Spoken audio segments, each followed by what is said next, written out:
Iya. Ini beli ini, saya tender, ikut tender. Lawan tender saya Lembaga Alkitab Indonesia. Oh. Saya dikasih tahu sama yang jual gitu. LAI. Iya. Wow.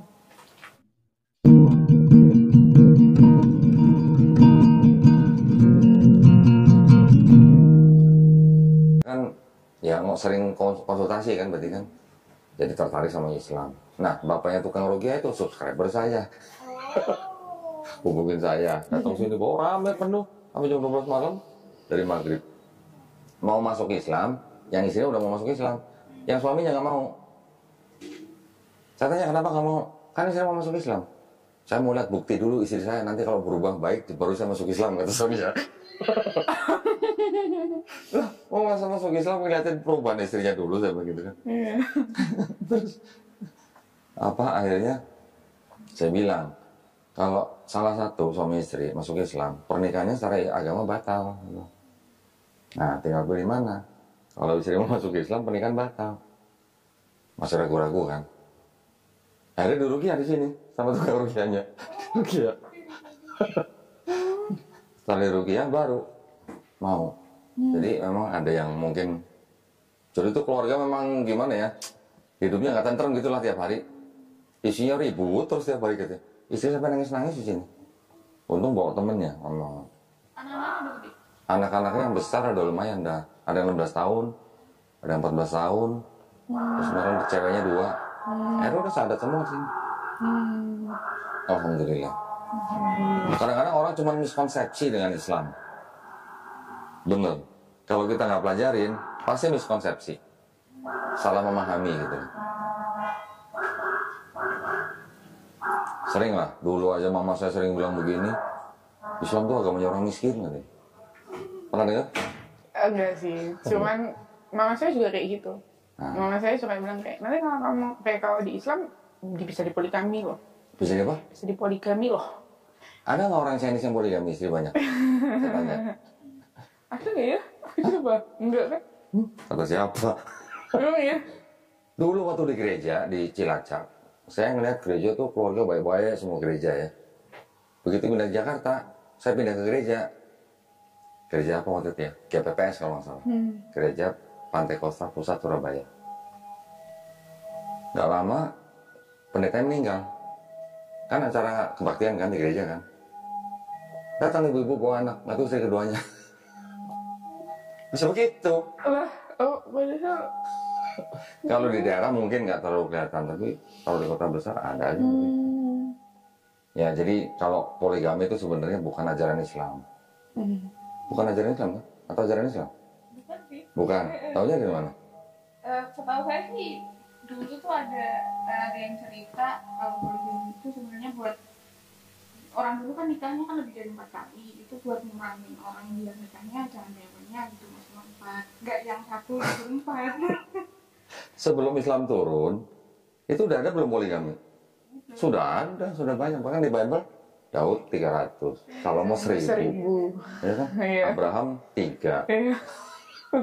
Yakub 4. Jadi dari zaman dulu orang memang sudah poligami. Islam turun dibatasin maksimal 4 gitu. Kalau nggak dibatasin nanti satu cowok bisa 100 istri kan gitu.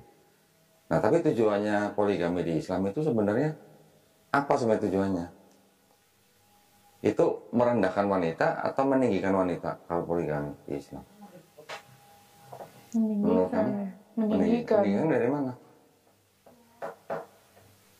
Kan dari yang tadinya bisa lebih dari 4 dibatasi. Oke, ini sekarang 4 nih. Nah yang 4 ini Sinta bilang ditinggikan dari mana? Disuruh adil kan. Satu adil. Kedua? Kan statusnya sama semua kan? Istri yang sah kan? Kalau istri yang sah berarti dapat warisan, dapat nafkah, dapat sandang, pangan, papan yang sama gitu. Tapi kalau misalnya istrinya 2, terus mistresnya 2 gitu. Yang ini kan gak ada statusnya. Nah itu. Jadi kalau dengan poligami itu justru malah setiap wanita yang menjadi istrinya itu mempunyai hak dan kewajiban yang sama. Kalau di barat, istrinya 1, bener. Tapi mistresnya bisa banyak gitu di mana-mana gitu. Nah kalau mistres ini kan gak ada statusnya. Punya anak juga gak diakuin. Justru di Islam begitu. Tapi apakah di Islam poligami itu wajib? Enggak. Justru berat syaratnya. Iya. Justru syaratnya berat. Kalau nggak bisa adil, nikahnya satu saja. Sekarang ibu nih, seorang ibu punya anak 4. Bisa nggak ibu itu adil ke semua anaknya? Coba. Secara hati. Pasti ada yang beda. Pasti. Berarti mamanya dia nggak sayang sama dia nih, karena dia bisa ngomong gitu nih. Iya. Anak itu. Betul nggak? Gue. Ini kan jelas.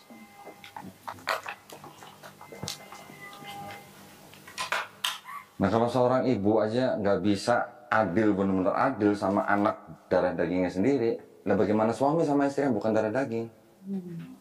Jadi syaratnya kalau nggak bisa adil, nikahnya satu saja. Nah cuman di Islam yang berani kasih perintah nikahnya satu saja. Di Bible ada nggak? Nggak ada. Di Bible cuman ada perintah nggak boleh poligami hanya untuk raja di Perjanjian Lama, untuk gembala sidang dan diaken di Perjanjian Baru. Udah, cuman itu aja perintah, nggak boleh istri lebih dari satu. Tapi untuk jemaat ada nggak larangannya? Nggak ada. Jadi sebenarnya untuk jemaat itu nggak ada larangan untuk poligami. Pernah dengar Martin Luther? Pernah. Pendiri Kristen. Pendiri Protestan. Dia malah bilang larangan poligami itu tidak alkitabiah. Karena di Alkitab memang nggak diperintahkan. Di Alkitab diperintahkan hanya untuk raja, gembala sidang, dan diaken. Untuk jemaat enggak. Paulus saja nggak menentang poligami. Nah itu yang banyak orang miskonsepsi dengan Islam. Gitu. Kamu mau tanya? Kata mau lihat Bible, mau lihat yang mana? Mau lihat yang itu sih ayat-ayat Ayat palsu.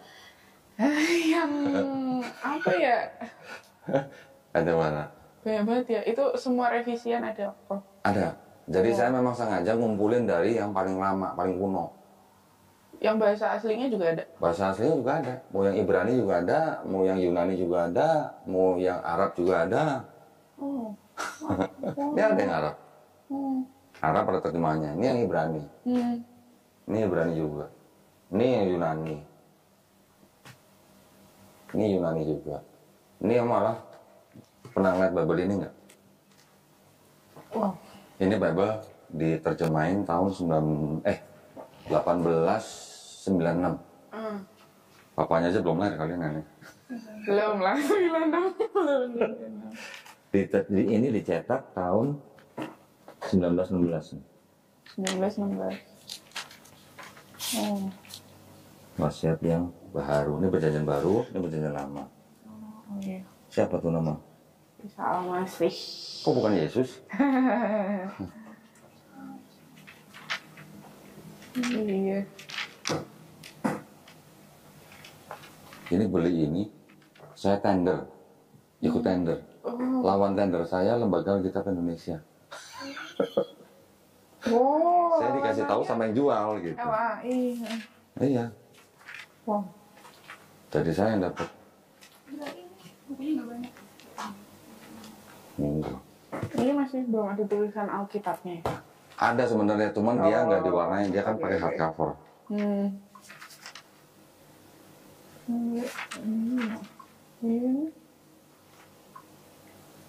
Kalau kayak gini boleh difoto Pak? Boleh, Mau difoto ya? boleh. Nah itu masih ada yang jual tuh, satu lagi di Tokopedia. Kalau mau beli, Kerin boleh. Enggak. Murah kok. Nih. 65 juta. Berapa nih? 65 juta. 65 juta, mahal banget ya. Satu ini. Kalau Kerin dulu belajar Bible-nya gimana? Oh kebetulan aku yang Nggak ikut pendalaman? baca, ya. Nggak pendalaman? Kebetulan dan keluarga saya tuh pelayanan banget. Papa sekarang posisinya juga ketua lingkungan. Waduh. Adik ketua OMK. Waduh. Mama lektor. Waduh. Terus sama-sama ikut pelayanan KOR. Waduh. Cuman saya sendiri yang enggak. Terus kalau anaknya masuk Islam gimana? Mungkin Sinta nggak pernah bayangin gimana orang yang dari kekristenan, apalagi yang aktif seperti keluarganya Karin, keluar dari Kristen masuk Islam rasanya gimana? Mungkin Sinta nggak pernah bayangin. Ada yang dibuang, ada yang disekap, disekap dalam rumah nggak boleh keluar. Ada yang dicoret dari harta warisan, bahkan ada yang dicoret atau dibatalkan akte lahirnya. Saya nggak, bener. Saya ada mualaf tinggal di sini 6 bulan, orang tuanya kaya, ibunya punya hotel, ibunya punya rumah sakit, bapaknya punya kontraktor besar. Keluar dari keluarga, dari Kristen masuk Islam, ketahuan, diusir sama keluarganya, akte kelahirannya dibatalin. Terus dicoret dari daftar harta warisan. Di sini 6 bulan kan, tapi namanya ibu ya, namanya ibu sama anak. Anaknya mau gimana kan pasti ibu nggak bisa lepas lah ikatan batin ya. Kalau sama bapak mungkin masih bisa lah ya. Ibu nggak bisa lepas ikatan batin. Jadi akhirnya ibunya sendiri yang menghubungi dia. Ya kan? Kamu gimana? Gini ya walaupun masih judes gitu lah ya. Begitu saya tahu mualaf saya dihubungin sama ibunya di Bandung, saya bilang kamu segera pulang ke Bandung. Segera pulang, saya bilang. Kalau nggak punya duit saya kosin. Ngapain? Samperin ibu, cium tangan, kalau perlu cium kaki saya bilang. Bener, dia pulang. Ya nggak tahu lah di mana di sononya gimana, saya nggak diceritain detail lah ya. Tapi alhamdulillah akhirnya sekarang dengan keluarganya baik-baik saja. Alhamdulillah. Saya ajarin cium kakinya saya bilang kalau perlu. Karena di Islam kita wajib menghormati ibu 3 kali lebih tinggi daripada ayah. Di Islam. Betul kan? Nah, kira-kira kalau boleh saya tahu latar belakangnya Karin mau masuk Islam karena apa? Itu sih, kan sebenarnya Mau nikah? enggak. Nah, benar. Bukan karena itu. Enggak. Biasanya kalau nggak karena nikah, Iya. nanti kalau ditanyaan di YouTube banyak yang daftar bener. Bener. Tapi enggak. Ya, maksudnya bukan karena mau menikah kan? Bukan. Terus karena apa? Karena takut. Takut apa? Takut sama dunia. Akhirnya. Alhamdulillah. Berarti ini disamperin hidayah berarti namanya. Tapi sudah berani meninggalkan agama lamanya, maksudnya karena sudah menemukan kejanggalan atau bagaimana? Iya. Boleh. Kejanggalannya apa? Sebenarnya dari setahun yang lalu itu saya memang ada yang bilangin ke saya, kok agama kamu tuh kayak gini gitu kan? Yeah. Yang enggak bukan dia. pacar saya. Oh, okay. Oh pacar. Pacar Muslim. Ya. Oh, oke. Terus? Benar. Jadi dulu waktu itu sempat dibilang kayak, kamu tahu nggak berita yang tentang paus itu mendukung LGBT? Nah dari situ itu. No. Dari situ akhirnya, karena kan Terus? kita posisinya jauh nih, tapi kita sering ini ya apa namanya? LDR. LDR ya? Ya. LDR. Tapi kita sering nonton film yang ya tentang kayak gitu-gitu kan. Tentang LGBT? Enggak, tentang kayak debat. Oh, debat. Gitu Ya, ya sih. Terus akhirnya dari situ pelan-pelan mungkin waktu awalan saya juga kayak bilang kayak masih menolak juga, kayak dia juga ngobrolin yang ke arah tentang Katolik kok kayak gini sih, gini saya juga masih kayak yang nolak juga, kayak nggak usah lah bahas agama. Saya juga pernah bilang kayak gitu, kayak nggak usah lah kayak gitu. Saya juga nggak mau tahu gitu loh isi Bible apa, karena kan ya saya juga kebetulan yang nggak mau baca Bible setebel itu juga kan, kayak saya juga mau cari tahu juga kayak males banget. Ya kan. Ini tebalnya segini ya? Ya. Ini perjanjian lama, perjanjian baru kan? Ya. Ini segini nih. Ini juga perjanjian lama, perjanjian baru, cuman tambah Deuterokanoni Kanonika. Bandingin tebalnya. Iya. Udah banget, banyak banget yang buang ya. Tapi kenapa kamu baca Bible? Karena tebel. Sebenarnya. Karena tebel, Iya. belum menang ini kan? Terus? Sama kayak saya kan kayak mau membaca tuh tipikal yang kayak nggak paham banget gitu. Kayak kalau kita juga kalau misal saya ke gereja nih, Saya kan sering, ya pokoknya kalau di Semarang posisinya saya pasti ke gereja. Karena kalau nggak di gereja dimarahin papa saya. Iya. Paham. Iya. Terus? Terus kalau misal ada romo nih bacain kitab suci, itu saya juga nggak paham. Saya nggak paham banget gitu. Mungkin dulu kecilnya jarang ikut sekolah minggu kali ya? Sekolah minggu, cuman kan kalau Katolik sekolah minggu kayak yang cuman ya gitu-gitu aja. Iya sih. Beda sama sekolah minggu. Nggak pernah ikut ini, apa katekisasi atau apa gitu? Enggak, kebetulan itu sih saya tuh juga dari kecil kayak yang disuruh-suruh buat ikut ini, ikut itu, ikut ini, ikut itu. Cuman saya waktu itu akhirnya mengiyakan cuman yang lektor. Sama saya pernah ikut Young Girl Camp gitu. Kayak emang yang isinya cewek semua yang waktu itu. Terus waktu saya ikut itu juga ya karena itu udah disuruh papa mama saya berkali-kali, karena kebetulan papa saya ikut teologi, mama saya juga yang ikut ada Braveman, ada CAP, kursus evangelisasi pribadi itu. Waduh, yang emang yang pelayanan kayak gitu ya. Jadi saya disuruh-suruh kayak gitu kan, adik saya juga, dan kebetulan sekarang adik saya juga udah jadi akhirnya karena udah disuruh-suruh macam-macam sekarang udah ketua OMK. Waduh. Ya. Saya nggak bisa bayangin nanti papa mamanya gimana kalau tahu dia masuk Islam ya. Iya, kan saya juga takut banget sebenarnya. Tapi boleh takut, tapi jangan kebanyakan takutnya, karena belum tentu terjadi. Iya benar. Masih banyak yang begitu, awalnya takut, tapi giliran menghadapi ternyata nggak seperti yang dibayangkan. Ya memang tetap ada kemungkinan, tapi tidak 100% terjadi gitu lah. Soalnya kan kedua orang tua saya keras, dua-duanya keras banget. Tapi kan sekarang kan Karen sudah dewasa. Iya betul. Sudah dewasa, sudah mandiri. Mungkin nggak 100% mandiri lah ya, tapi kan sudah bisa cari nafkah sendiri. Iya benar.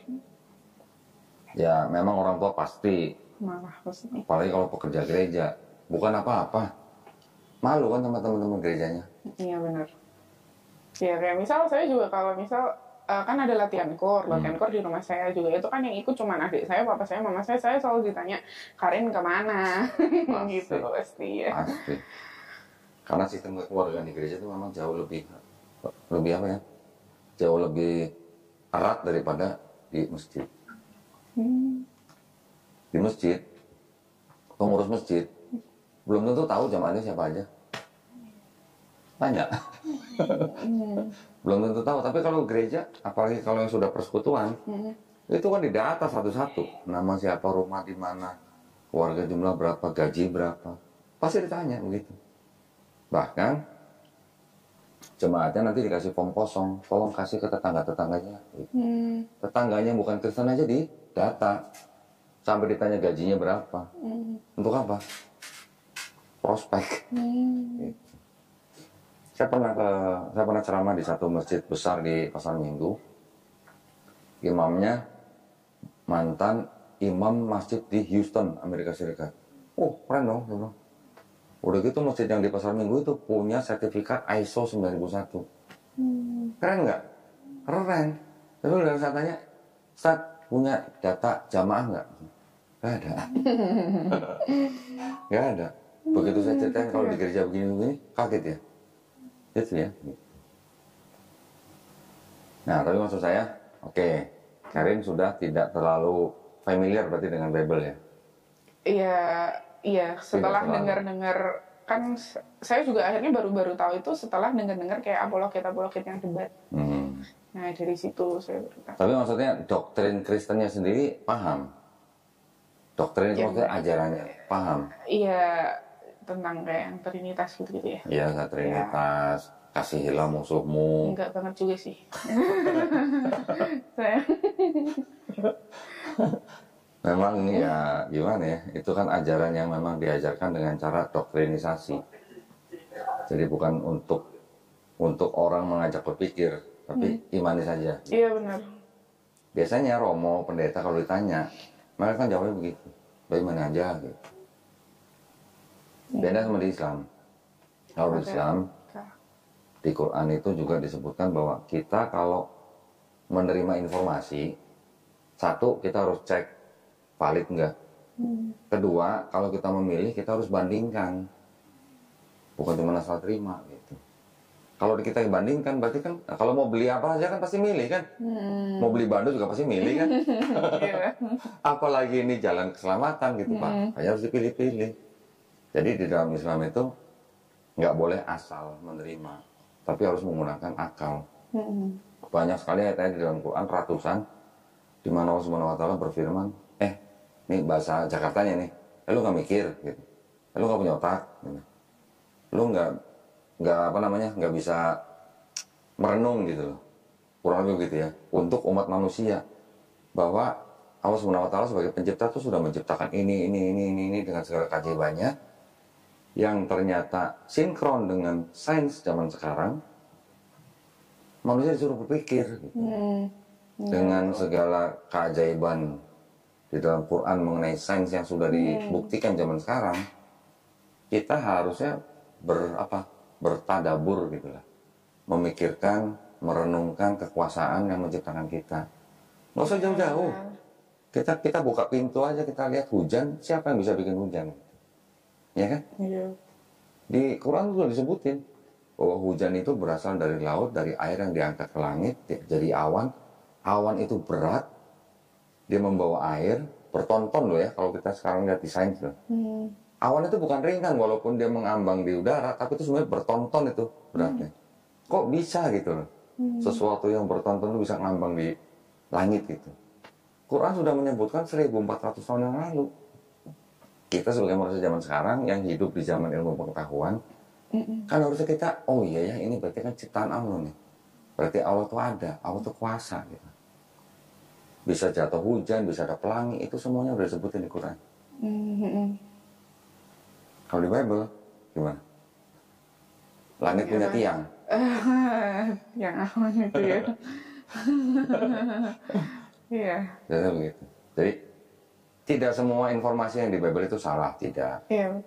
Masih ada sisa-sisa firman Tuhan dalam Bible. Tetapi Bible ini sudah ada campur tangan manusianya. Sudah banyak campur tangan manusia, sehingga sudah tidak murni lagi. Kalau kita baca dari Kejadian, ya, sampai Yesus, Kejadian berarti kan, kalau Perjanjian Lama kan Kejadian sampai Maliaki. Yesus kan 4 gospel, Matius, Markus, Lukas, Yohanes. Dari Adam sampai Yesus, kalau kita mau ambil kesimpulan aja, kesimpulan yang gampang aja. Pesannya apa sih?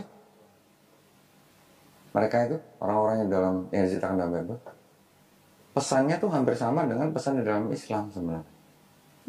Pesannya Tuhan itu hanya satu gitu. Tuhan bukan manusia. Tuhan bukan anak manusia. Masakan ia berfirman terus dia mengingkari gitu. Nanti ada lagi pesan Tuhan itu tidak bisa berubah. Tidak bisa jadi makhluk gitu maksudnya. Tidak bisa jadi manusia gitu. Di Perjanjian Lama tuh ada jelas. Kalau bersalah, berdosa, harus apa? Bertobat. Nggak ada cerita harus ada yang mati di atas kayu salib untuk nebus dosa gitu nggak. Yesus sendiri nggak pernah ngajarin dosa waris. Karena nggak pernah baca mungkin ya, jadi saya review gitu ya. Review secara global aja. Coba kalau kita buka nih.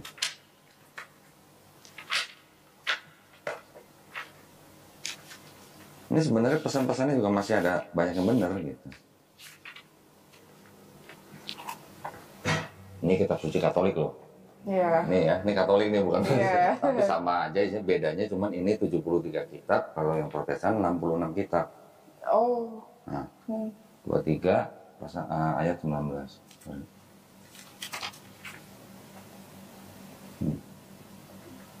Allah bukanlah manusia. Nah, jelas nggak? Terus ada di belakang nih. Di Maliaki, KB, Indonesia.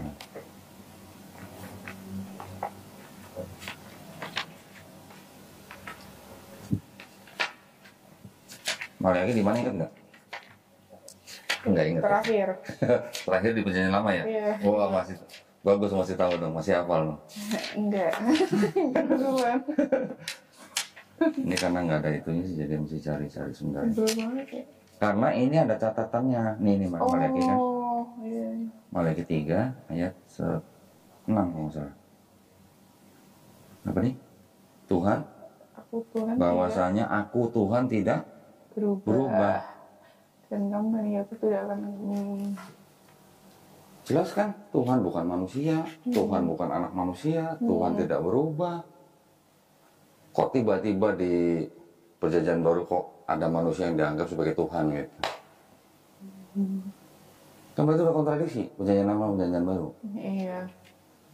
Padahal Yesus di Perjanjian Baru pesannya apa? Ke bangsa Israel. Matius 4 ayat berapa nih? 10, mana 10? Matius 4 Sebelumnya. 10 mana? Ini 15 Ya, sebelumnya. 8, 9, 10. Nyala iblis. Sebab sudah tertulis, Waktu engkau Yesus harus menyembah Tuhan Allahmu. Waktu dicobain sama iblis, Yesus bilangnya apa? Iya, nyala iblis. Sebab Harus sudah menyembah tertulis, engkau harus menyembah Tuhan Allahmu. Tuhan Allahmu. Terus di sini dibilang apa lagi nih? Di Markus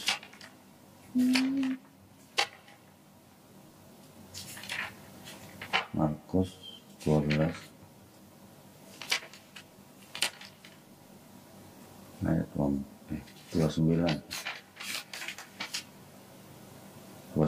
mana? Ini kok 37? Oh ini nih 29 di sini. Ya, Apa nih? hukum pertama ialah dengarlah hai orang Israel, Tuhan Allah kita, Tuhan itu Esa. Nah, Tuhan itu Esa. Kok kenapa nggak bilang Yesus, aku nih Tuhan yang Esa gitu? Iya, nggak ada. Beda ya? Iya. Ada di Matius begini nih. Ini lebih jelas lagi nih. Putusan. 18. Ini berapa? 18 kan ya? Ayat berapa nih? 1 ayat 3 coba. Dia berkata, apa? Aku berkata kepadamu, sesungguhnya jika kamu tidak bertobat dan menjadi seperti anak-anak kecil ini, kamu tidak akan masuk ke dalam kerajaan surga. Tuh. Jadi untuk masuk kerajaan surga perlu apa? Cuman perlu apa? Bertobat kan? Dan menjadi seperti anak kecil ini. Menjadi seperti anak kecil maksudnya gimana sih? Polos gitu ya? Betul nggak? Bertobat bilangnya. Terus kan tiba-tiba di surat-surat Paulus, you nggak akan selamat kalau nggak percaya Yesus sebagai Tuhan dan Juru Selamat yang udah mati di atas salib. Iya.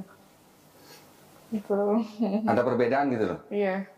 Paulus bilang kalau nggak ada dosa yang sudah dilakukan oleh Adam dan Hawa,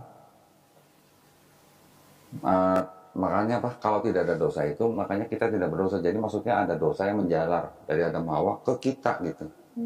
Ke setiap bayi yang lahir tuh udah bawa dosa waris. Iya. Jadi kalau bayi yang lahir sehari 2 hari meninggal, kira-kira masuk surga masuk neraka? Neraka. Kalau menurut Paulus. Menurut Paulus. Tapi kalau menurut logika kita, apa iya Tuhan Betul. adil nggak sih? Baru lahir kok masuk neraka gitu loh, karena bawa dosa. Tahu dosa juga enggak gitu bayinya. Gitu loh maksudnya. Jadi di dalam satu kitab ini memang ada doktrin yang berbeda. Kenapa berbeda? Karena yang Perjanjian Lama itu sebenarnya punya orang Yahudi. Iya. Orang Yahudi itu betul-betul murni monoteis. Tuhan cuma satu, nggak ada yang lain gitu. Karena perintahnya apa? Di Keluaran 20. Di 10 perintah Allah kan ada semuanya. Bentar ya. Saya ambil aja. 10 perintah Allah kan ada di Keluaran. Setelah Kejadian. Keluaran 20.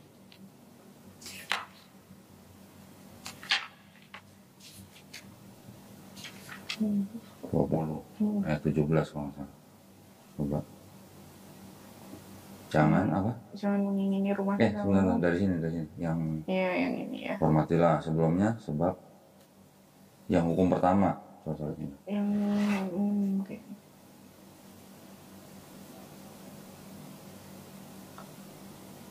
Nih. Ayat 23 tuh. Jangan ada padamu Allah lain di hadapanku. Sinta mungkin bingung, kok jangan ada Allah lain gitu. Mungkin bingung kalau orang Islam. Kenapa? Karena kalau di Islam, nama Tuhan Sang Pencipta itu adalah Allah. Ya Allah. Kalau di Kristen, di Bible Kristen, mereka pakai kata Allah, Tapi ada yang A-nya kecil, ada yang A-nya besar, ada yang huruf besar semua, ada yang huruf kecil semua gitu. Beda-beda. Jadi kalau yang Allah cuman apa namanya, huruf A-nya aja yang besar, itu sama dengan Rob kalau di Islam. Kalau Allah yang A-nya kecil, semuanya kecil, itu di Islam sama dengan ilah, sesembahan. Kalau kita kan jelas, kalau ditanya nama Tuhan cinta siapa? Allah. Tuh. Nggak akan pusing gitu kalau orang Islam. Tapi kalau di sini ada yang tulisan Tuhan, Tuhan dengan huruf T besar, ada yang huruf besar semua, ada yang T kecil. Betul kan? Nanti jadi mereka punya istilah Tuhan Allah gitu. Kalau orang Kristen nih, sekarang kita tes aja nih. Kita tes nih, bedanya Tuhan sama Allah itu apa? Iya, Kalau di Bible? Kalau di Bible pasti sama. Disamakan? Kalau disamakan, kenapa di 1 Korintus 8 ayat 6 dikatakan bahwa hanya ada satu Allah saja yang Esa, yaitu Bapa. Dan hanya ada satu Tuhan saja yang Esa, yaitu Yesus. Kenapa dibedain Yesus sama Bapa? Yang Bapa Allah, Yesus Tuhan gitu. Pasti bingung.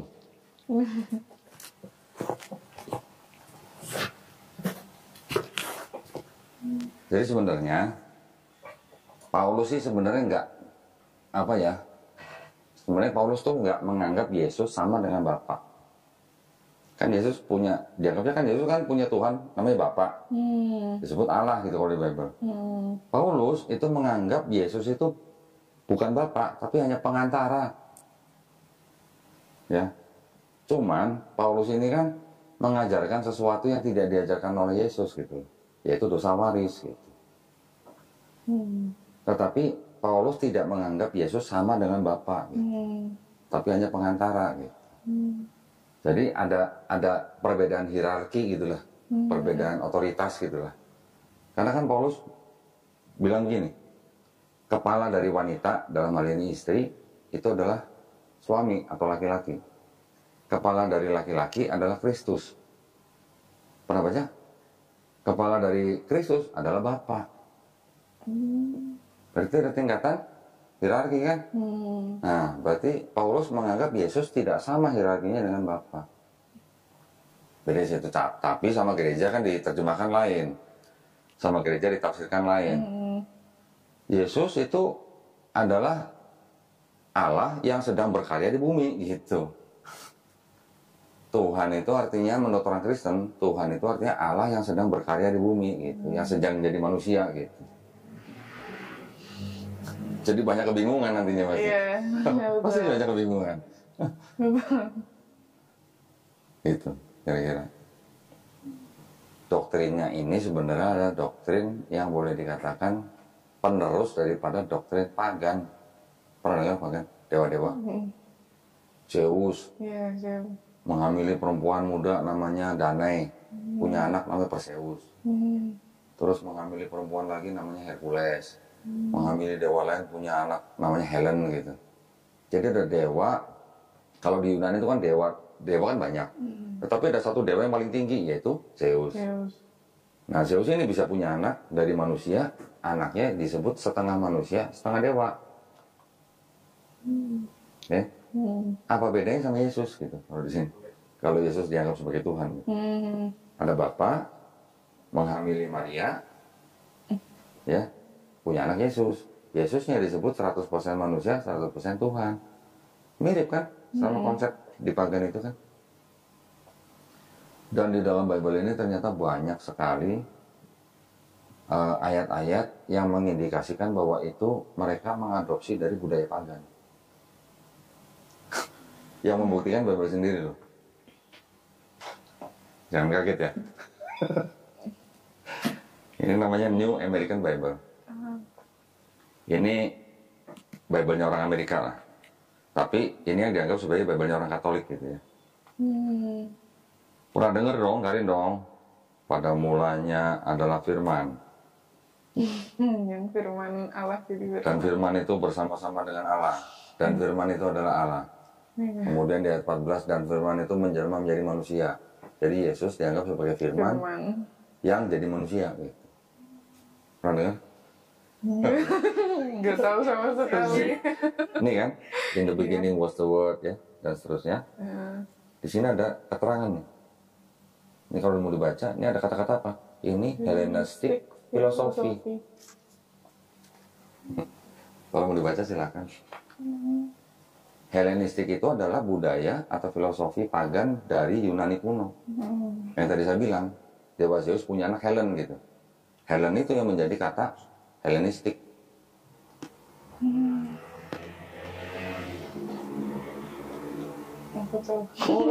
Harus difoto. Tunjukin ke papanya. Iya. Kebetulan ini kayak kitabnya orang Katolik.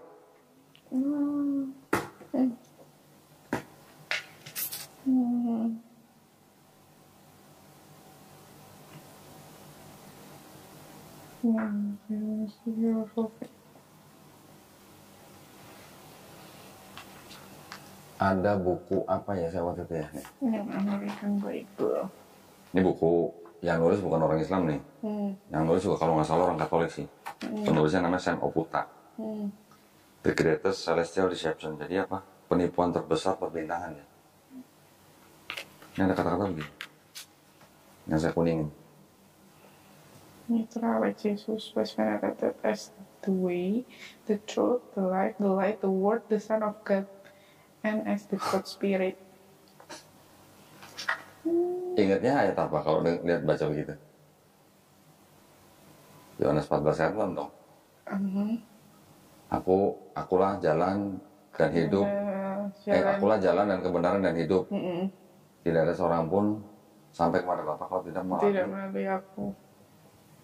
Apa bedanya sama Dewa Mitra? Sama juga disebut the way, the truth, and the life. Mitra like Jesus. Jadi memang konsepnya itu memang konsep yang diadopsi dari kepercayaan-kepercayaan sebelumnya.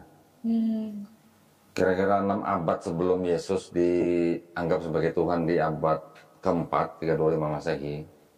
Kira-kira 600 tahun sebelumnya, ada namanya Raja Ptolemy di Mesir yang mengangkat dewa Serapis menjadi Tuhan. Tahun 305 Masehi, sebelum Masehi.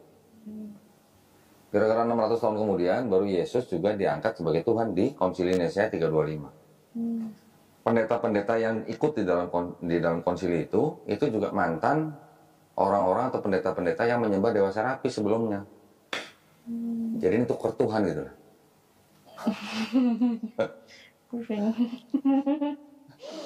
Di gereja nggak pernah dijelasin itu pasti. Iya benar. Nah, jadi saya bilang tadi kan masih ada sisa-sisa kebenaran di dalam Bible. Karena ya di dalam Islam kan kita tahu ya bahwa Quran membenarkan kitab-kitab yang sudah diturunkan sebelumnya. Taurat, Zabur, Injil. Iya. Tetapi Taurat, Zabur, Injil ini kan tidak ditulis oleh orang-orang atau nabi-nabi rasul-rasul yang menerima langsung. Taurat nulis apa? Musa nulis Taurat nggak? Nabi Daud alaihissalam nulis Zabur nggak? Nabi Isa nulis Injil nggak? Nah yang nulis ini siapa? Pengikut-pengikutnya. Pengikut-pengikutnya setelah nabinya sudah nggak ada, barulah ditulis gitu. Nabi Musa hidup tahun berapa? Abad berapa kira-kira? Abad 16, 15 atau 15, 14 sebelum Masehi. Jadi 1500 tahun sebelum Yesus gitu. Iya betul. Sedangkan Bible ini baru disusun atau baru disusun itu baru kira-kira di abad ke-5 sebelum Masehi. Jarak sama Musa 1000 tahun. Apa mungkin Musa yang nulis? Tapi bukan yang ini ya, yang ini nih. Sorry. Kalau yang ini Bible-nya orang Yahudi. Dalam bahasa Ibrani. Bacanya kayak gini. Dari kanan ke kiri kalau Yahudi. The Stone Edition. Tapi itu ada terjemahan bahasa Inggrisnya. Oh iya, ada terjemahan. Nah, itu yang disebut dengan Tanakh. Tanakh itu singkatan dari Torah, Nevi'im, Ketuvim. Yang nyusun ini orang-orang Yahudi. Ini baru selesai disusun itu kira-kira abad ke-5 sebelum Masehi. Ditulisnya mungkin dari abad-abad ke-7, 8, 9 lah ya. Tapi baru menjadi Bible-nya orang Yahudi baru di abad ke-5 sebelum Masehi. Sudah ada Yesus belum? Belum. Sudah ada Kristen belum? Belum. Ini diterjemahkan sama orang-orang Mesir, sama Yahudi-Yahudi juga, menjadi ini. Ini kenapa bukannya jadi kangen ya? Pernah dengar Septuaginta? Oh, iya. Itu diterjemah dari Ibrani, diterjemahkan menjadi bahasa Yunani, menjadi kitab Septuaginta. Bahasa Yunani. Ini diterjemahkan kira-kira abad ke-3 sebelum Masehi. Sudah ada Yesus belum? Belum. Sudah ada Kristen? Belum. Ini di abad-abad pertama, kedua, ketiga, keempat, itu dikoreksi sama bapak-bapak gereja setelah ada Kristen. Baru setelah dikoreksi, di kanon menjadi PL. Oh, iya, iya. Nah, jadi seolah-olah Septuaginta ini dikoreksi untuk seolah-olah berbicara mengenai Yesus di PB. Gitu. Jadi orang Kristen kan atau pendeta kan selalu bilang Yesus sudah dinubuatkan di PL. Selalu kan begitu. Padahal menurut yang punya kitab tanah itu orang Yahudi tidak mengakui bahwa ada nubuat buat Yesus. Sama sekali nggak ada. Nol gitu. Nah mereka orang Kristen mengaku ada nubuat ya berdasarkan dari PL karena PL dapat disusun dari Septuaginta ini yang sudah dirubah-rubah gitu. Perubahannya memang tidak mencolok tapi jelas banget. Nah itu yang saya pelajarin tuh bantahan-bantahan nubuat yang untuk Yesus yang dibilang di PL itu yang saya bantah tuh semua saya berdasarkan itu. Nah, kemudian kan di abad pertama, abad kedua, pertengahan abad pertama sampai pertengahan abad kedua, baru perjanjian baru disusun, ya kan? Oh, ada 4 gospel yang dimasukkan. Pembagian ada 13 surat Paulus, gitu kan? Menjadi perjanjian baru, ditambah dengan surat-surat rasul, plus wahyu, menjadi perjanjian baru kan? Ini ditulis kira-kira abad kedua, pertengahan abad pertama sampai pertengahan abad kedua. Baru yang ini setelah jadi PL, ini ditambah di belakangnya. Jadilah Bible Kristen.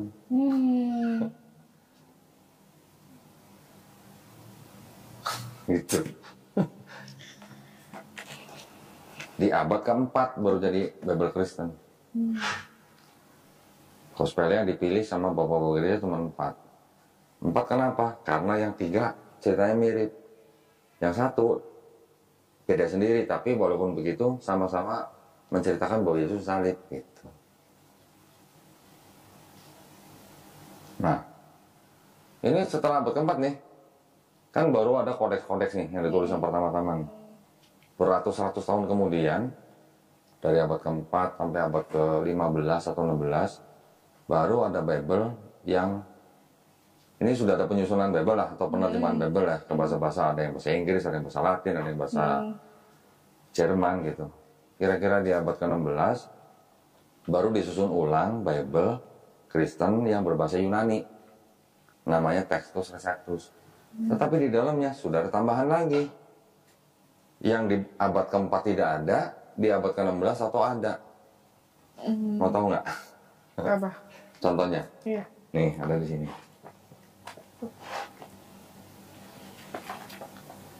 1 Yohanes pasal 5 ya, ayat ke-7. Coba dibaca nih. Sebab ada apa? Ini saya ambil. Oh iya.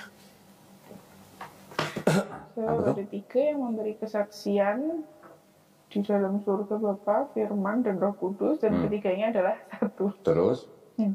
Dan ada 3 yang memberi kesaksian di bumi. Nah, oke. Sampai di situ. Kan di situ baru kelihatan jelas bahwa seperti terdengarnya seperti doktrin Trinitas. Ada Bapa, ada Firman atau Putra, ada Roh Kudus, dan ketiganya 1. Itu kan doktrin Trinitas. Ya kan? Tapi ternyata di sini ada catatan begini nih. Dari sini. Ayat 7 sampai 8 nih. Dibaca coba. Sampai sini nih. Bagian ayat ini tidak terdapat dalam naskah-naskah Yunani yang paling tua. Dan tidak pula dalam terjemahan-terjemahan kuno, bahkan tidak dalam naskah-naskah paling baik dari Vulgata.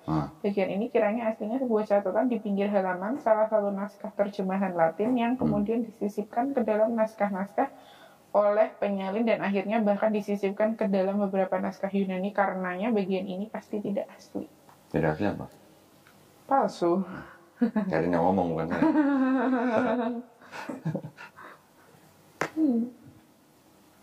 Gimana sih? Kalau kamu punya Quran, ya Quran, terus di dalam Quran tuh ada catatan seperti itu, kira-kira kamu gimana? Jadi ragu. Ragu. Cari tahu dong. Gimana ceritanya kok bisa ada ayat yang tadinya catatan di pinggir halaman disisipkan menjadi ayat. Jadi catatan penyalin ini adalah penafsiran penyalin bisa menjadi ayat gitu. Dan itu banyak yang seperti itu, nggak cuma satu. Di Perjanjian Baru itu ada belasan yang seperti itu. Bahkan cerita mengenai, pernah dengar kan yang cerita wanita berzina mau dihukum? Oh ya benar. Pernah dengar kan? Nah. Ternyata itu juga sisipan. Oh, malah. Karena apa? Karena ada di dalam kurung. Saya tunjukin nih. Iya. Tunjukin badannya. Jadi kalau dibilang apa? Bible jujur nggak? Jujur, ya itu bilang tidak asli.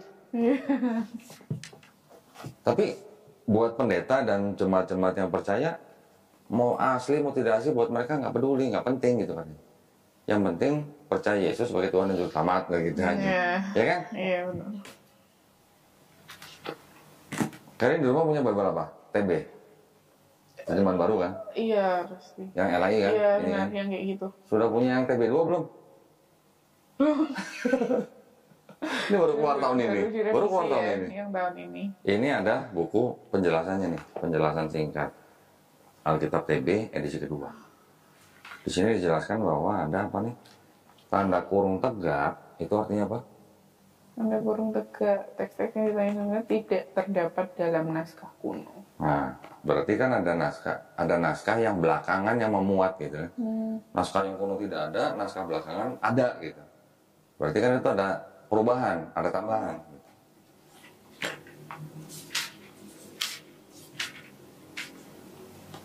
Berarti ini Yohanes 7 ayat 53 nih ya. Berarti 753 tuh, yang 53 tuh masuk di angka 8. Sebenarnya 753 nih. Ya, ini kan cerita mengenai yang wanita yang berzina nih, yang mau dibunuh nih. Ya, bukan.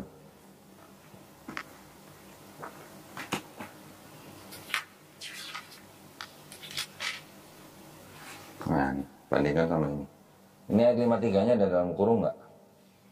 53 masih 8. Nah. Yang di situ 53 ada dalam kurung nggak? Oh, enggak ada. Yang ini? Ada. Ini baru ya. Ini TB2. Lalu mereka pulang, oh iya. Berarti yang di sini tidak ada dalam kurung dianggapnya ayat asli.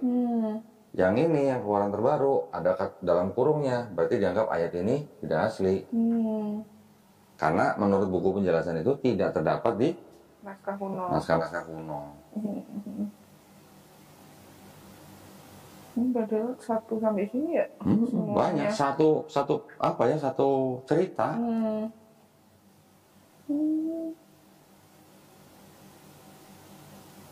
Ada lagi yang begini. Bentar. Saya ambil dari yang TB dulu. Iya.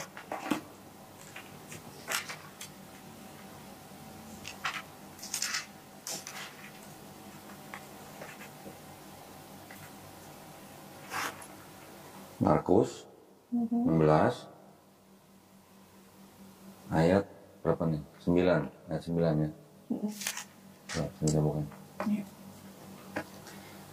Saya cepat buka Bible karena dulu waktu remaja saya juara buka Bible. Oh. Ada kegiatan remaja. Markus 16, ya kan? Ayat 9. Ada tanda kurungnya enggak? Enggak. Coba ini. Yang ini ada. Oh. Panjang banget lagi. Panjang, ayat 9 sampai 20. Di naskah yang paling tua, yaitu ada naskah Codex Sinaiticus namanya. Ayat-ayat itu nggak ada.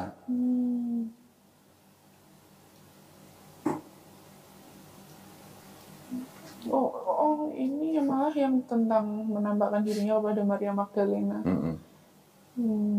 Ini yang ada kata-kata bahwa kalau Kristen yang beriman, dia kalau minum racun, digigit ular, tidak akan kenapa-napa. Ternyata itu adalah ayat tambahan.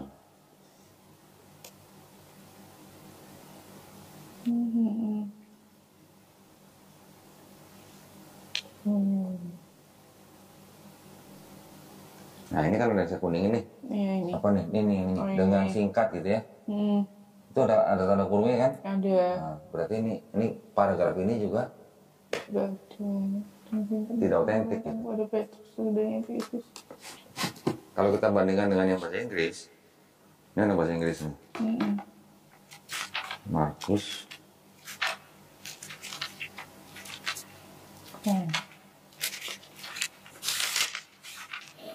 Nah ini ada Markus 16 nih. Markus 16 dari ayat sampai 8 nih. Nah satu paragraf aja kan pendek nih. Ini kan kalau kita baca nih apa nih, so stay sampai sini ada kata-kata were afraid kan. Were afraid ini kan berarti kan dengan takut, karena takut, betul kan? Setelah were afraid langsung 9 kan? Oh iya. Nah ini ada paragraf yang panjang begini dengan singkat dan seterusnya, di sini nggak ada. Wih, Sinta belajar Bible. Iya juga.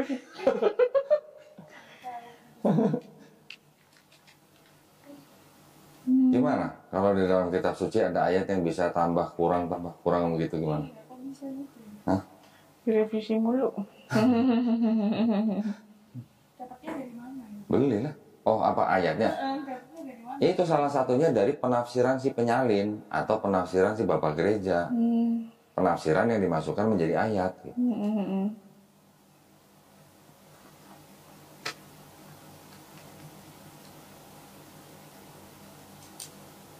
Kalau ada kitab, ada ayatnya yang tidak asli atau palsu dari kata Karin, boleh nggak atau pantas nggak disebut sebagai kitab suci? Gitu. Enggak. Gitu. Makanya saya tanya sama Sinta, kalau di Quran ada keterangan begitu tuh gimana itu? Pasti kan heboh, ya kan? Tapi bukan berarti heboh karena marah, tapi kita heboh kan harus cari tahu, bener nggak gitu loh. Walaupun yang mengeluarkan catatan itu badan atau lembaga yang berwenang gitu. Misalnya dari Kementerian Agama Arab Saudi misalnya. Masa kita nggak percaya gitu? Kan mereka punya wewenang, punya alasan, punya latar belakang kenapa bisa nulis begitu. Mereka juga punya alasannya.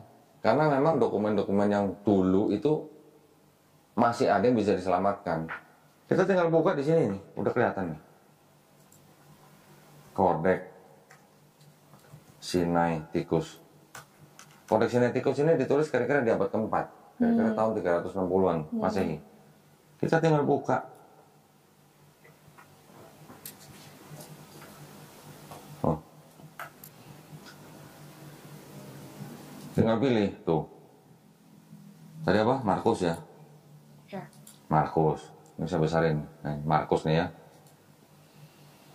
Chapter 16. Ayat. Nah ini.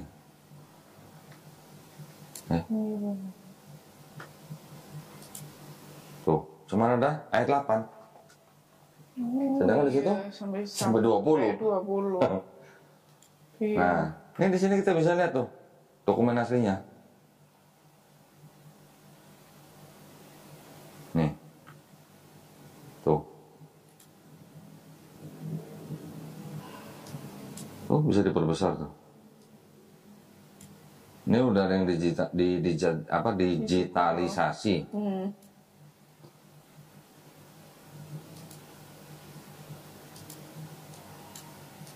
Nih, cuman sampai ayat 8. Tuh, sampai selesai di sini. Ayat 9-nya nggak ada. Tuh, ini kosong nih kan, satu kolom ini kosong. Langsung Lukas 1 ayat 1. Ini terjemahan bahasa Inggrisnya. juga sampai ayat 8 aja. Ayat 8. 9:20-nya nggak ada. Jadi mungkin itu ayatnya mungkin beranak kali ya. Tambah banyak gitu.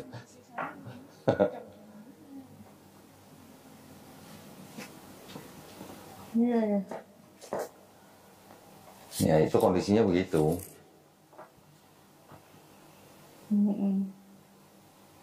Karena mungkin Karen nggak terlalu paham Trinitas, ya sudah kita nggak usah bicarain itulah. Ya. Kita bicara dari ini aja, kitab suci aja.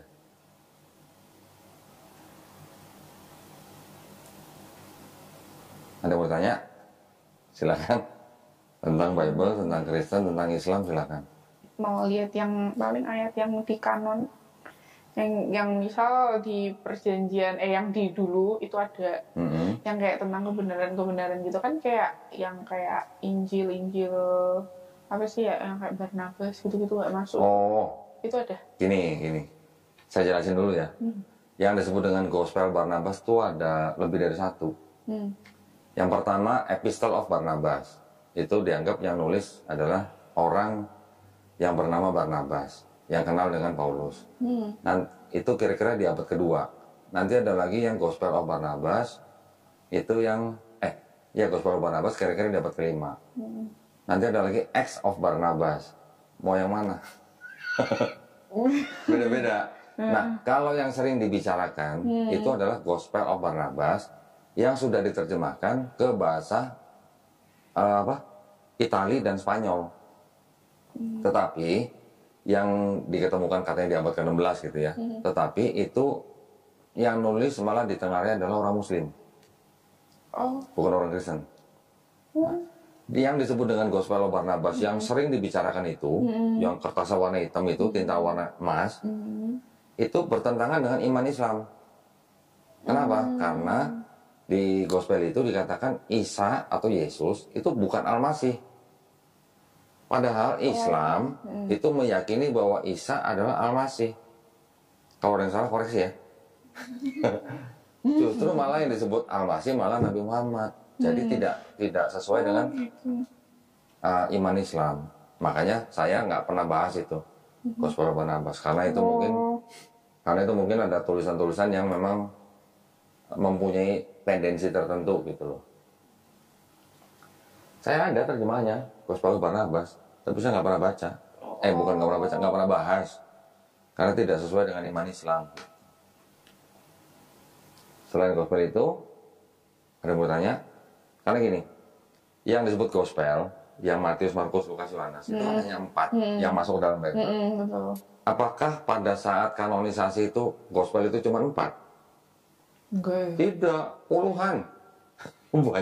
Banyak gospel-gospel yang lain. Nah, saya punya gospel ini. Sebentar. Ini. Ada gospel yang disebut dengan gospel-gospel yang terkumpul di dalam satu kumpulan set yang diketemukan di desa Nag-Hammadi, Mesir. Yang isinya tidak sama dengan yang gospel yang sudah masuk Bible. Salah duanya, ini ada duanya.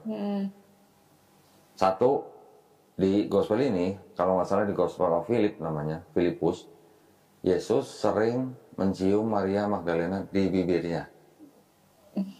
Ada, ya. Nanti kalau mau baca bisa. Artinya, kalau tradisi Yahudi boleh nggak mencium di bibir lawan jenis yang bukan istrinya? Kalau bukan istrinya, nggak boleh. Sama seperti dalam Islam kan? Bukan mahram namanya. Jadi nggak boleh bersentuhan kulit aja nggak boleh, apalagi cium di bibirnya. Berarti itu tandanya apa? Istrinya. Berarti Maria Magdalena terindikasi sebagai istrinya Yesus gitu. Yang kedua ada lagi di gospel yang namanya the second treatise of the great set namanya. Itu nama gospelnya. Susah ngomongnya. Di gospel itu disebutin bahwa peristiwa penyalipan itu Yesus nonton dari jauh. Nonton sambil ketawa. Yang disalib bukan Yesus tapi siapa? Simon orang Kirene. Saya bukain. Udah saya tandain. Masih banyak sebenarnya hal-hal yang menarik di gospel ini. Nah, ini yang Maria Magdalena, baca sendiri. Saya ke toilet dulu. Which one who is called Parent is the mother of the angels. The combination of the Savior is Mary of Magdalene. The Savior loved her more than all the disciples, and he kissed her often on her mouth. Ya ini.